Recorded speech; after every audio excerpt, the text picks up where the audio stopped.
በስመ አብ ወወልድ ወመንፈስ ቅዱስ አሐዱ አምላክ አሜን። መጽሐፍ ስንክሳር ዘወርኃ የካቲት ዕለት 28 የካቲት በዛ ዕለት እዚኣ ቅዱስ ቴዎድሮስ ሮማዊ ሰማዕትነት ተቀበለ።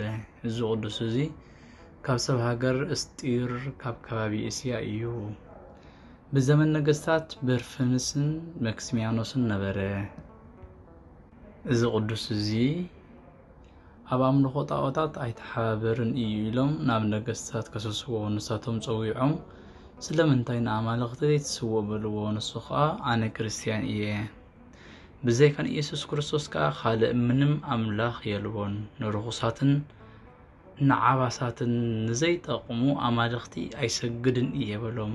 ንጉስ ብርፍንስ ወዲ ብርቢስጦስ ከዓ ንስኻ ንኣማልኽተይ እንተ ተገዚእኻ ክሸመካ እየ፣ ኣብ ልዕሊ ኩሎም መኳንንተይ ሓለቓ ክገብረካ እየ፣ ወርቅን ብሩርን ክቡር ኣልባሳትን ክህበካ እየ በሎ። ቅዱስ ቴዎድሮስ ከዓ ወርቅኻን ብሩርካን ንጥፍኣት ምሳኻ ይኹን፣ ኣነስ ብጎይታይን ብኣምላኸይን ብኢየሱስ ክርስቶስ ወዲ ህያው እግዚኣብሔር ሃብታምን ሓለቓ እየ በሎ። ንጉስ ከዓ ንኣምላክካ ወለዶ ኣለዎ እዩ በሎ። ቴዎድሮስ ከዓ እወ ብሓቂ ካብ ባህሪ መለኮቱ ንኩሉ ዓለም ምስኡ ዝፈጠረ ወዲ ኣለዎ በሎ። ንጉስ ከዓ ብኡ እንተኣመና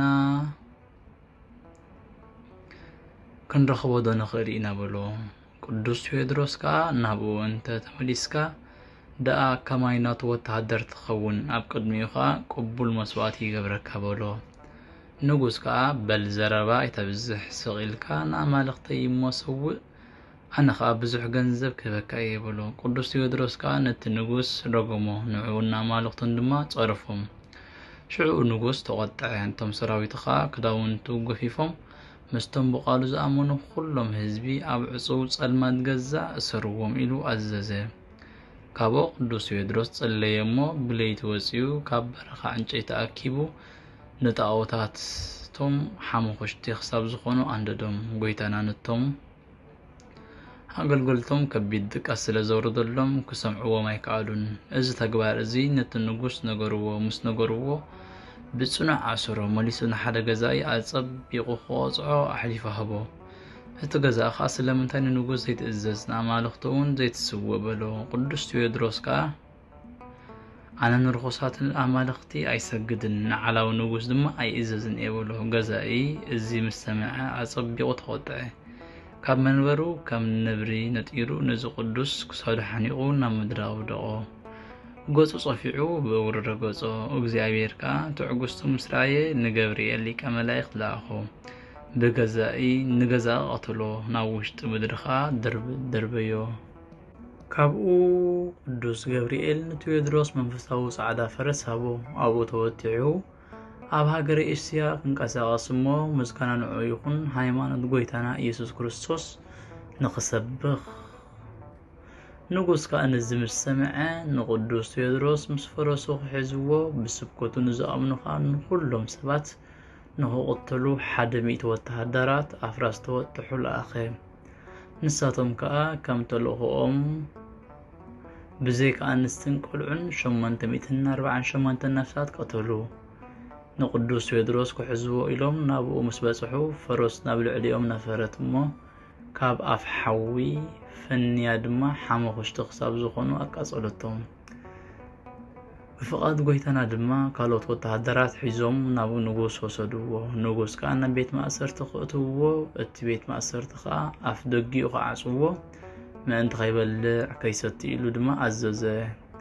ጎይታና ከዓ ተገለጸሉ እሞ ሰላምታ ሃቦ፣ ኣጸናንዖን ኣበርትዖን ድማ። ድሕሪዚ ካብኡ ኣውፂኦም ቁልቁል ኣፉ ሰቂሎም ካብ ቆርበት ላሕሚ ብዝኾነ ምራን ገይሮም ቀጽዕዎ።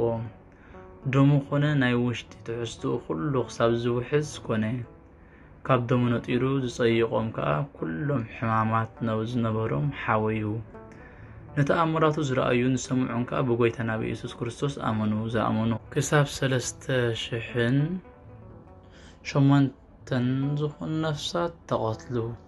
ካብኡ 60 እመት ዝኸውን ሃልሃልታ ቁመት ናብ ዘለዎ ሓዊ ደርበይዎ። እቶም ዝቐትሉ ሰማዕታት እውን ምስኡ ናብ ዝደርበይዎም ቅዱስ ቴዎድሮስ ከዓ ኣብቲ ሓዊ ኮይኑ ጸለየ። ንፋሳትን መባረቕትን ነጎድጓድን ኮነ እቲ ሓውኻ ከም ኣሳሒታ ገበሮ እዚ ቅዱስካ ገለ ከይተንከፈ ወፀ ንጉስ ዝገበሮ ምስ ጨነቆ 54 ኪሎ ዝምዘን ልጓም ሓፂን ከምፅኡ እሞ ብኡ ኣፉ ክለግምዎ ኣእጋሩ ብመስመር ክሸንኪሮም ንኣንበሳ ክትርብይዎ ኣዘዘ እቲ ኣንበሳ ከዓ ብንብዓቱ ናብ ምድሪ ክሳብ ዘንጠብጥብ ከም ሰብ በኸየ ትንክፍ ከዓ ኣየበሎን ካብኡ ጎይታና ኢየሱስ ክርስቶስ ተገለጸሉ ስሙ ንዝፅውዑ መዘከርቱ ንዝገብሩ ገድሉ ንዝፅሕፉ ክፍሉ ምስ ኣብ መንግስተ ሰማያት ከም ዝኸውን ኪዳን ኣተወሉ እቶም ዘሳቀይዎ ድማ ጾር 200 ሰብኣይ ዕንጨይቲ 100 ኪሎ ፒሳ ቅጥራን 100 ኪሎ ሰፈፍ መዓር 100 ኪሎ ዓረር 100 ኪሎ ዝመኸኸ ሓፂን ኣምፂኦም ክሳብ ኣፀቢቑ ዝቃፀል ኣብ መጋበርያ ኣተውዎ ሽዑ ቅዱስ ቴዎድሮስ ጸሎቱ ጸለየ ናብኡ ደርበይዎ እሞ ብሰማዕትነቱ ተፈጸመ ነፍሱ ከዓ ሚካኤልን ገብርኤልን ተቐበልዎ ሰለስተ ኣኽሊላት ከዓ ደፈአሉ ስጉኡ ከዓ ኣውሳብያ ሰበይቲ ገዛኢ ወሲዳ ብዙሕ ብዝዋግኡ ሽቶ ገኒዛ ኣብ ሃገረ ጋላትያ ሰደደቶ ኣብኡ ከዓ በእብን ሩካም እምነ በረድ ዝተሰርሐ ሳንዱቕ ኣትያ ቀበረቶ ቤተ ክርስቲያን ከዓ ነጸትሉ ካብ ስጉኡ ከዓ ዓበይቲ ተኣምራት መንክራትን ተራእዩ በረኸቱ ምሳናት ይኹን ዘለዓለም ዓለም አሜን ሰላም ለከ ቴዎድሮስ ፈለጋ ለማያ ሃይማኖት እንበለ ንድጋ አንዳይ ኤልያስ ለቤተ አክዓብ ዘላፊ ህጋ ከማከ አልቦ አምላ አድመሱ በጸጋ መንፈሳዊ ፈረስ ዘተጽእነ በስጋ ሰላም ናዓኻ ቴዎድሮስ ፈለጋ ንማይ ሃይማኖት ብዘይ ምቁራጽ እንበለ ንድጋ عند إلياس دخون نبيت كريستيان نبيت أكعب وقاس حقا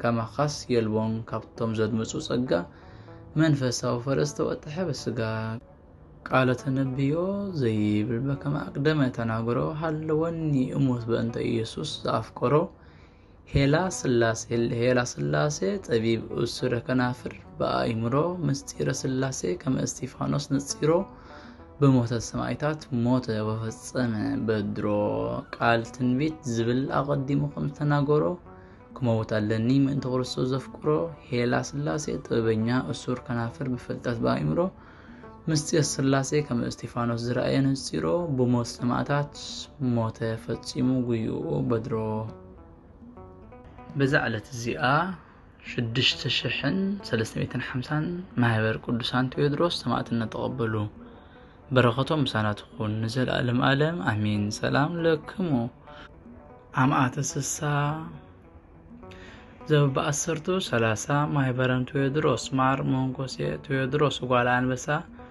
أمهوريتكمو بيه حسسا كما تناسيو ليتكود أبسا سلام لعهاتكم أما إيسسا وبعسرت 3 محبر تيودروس مار مونكوسي تيودروس ولاد أنبسا كابحيا ونتكم ألني زليو حسسا كتفاغس لي زلن أبسا سلام آما ديهو زبرور لموصر نقوس أبي إمسو ليبانوس قبور أبراهام يساق ويا إيقوز يحننا تسفى بكبر أنبل ندوك بيت وأنبل تسنوس مهدر زبهاي متات نبرو بمدر سلام أعنود ناي برور نمصور عب النقوس كباي وام ليبانوس قبور أبراهام يساق يا إيقوب تسبي تسفى بخبر بزيت نتكاغزا بزيت هنس سفر ببدو كانات كوينوم زنورو أب مدر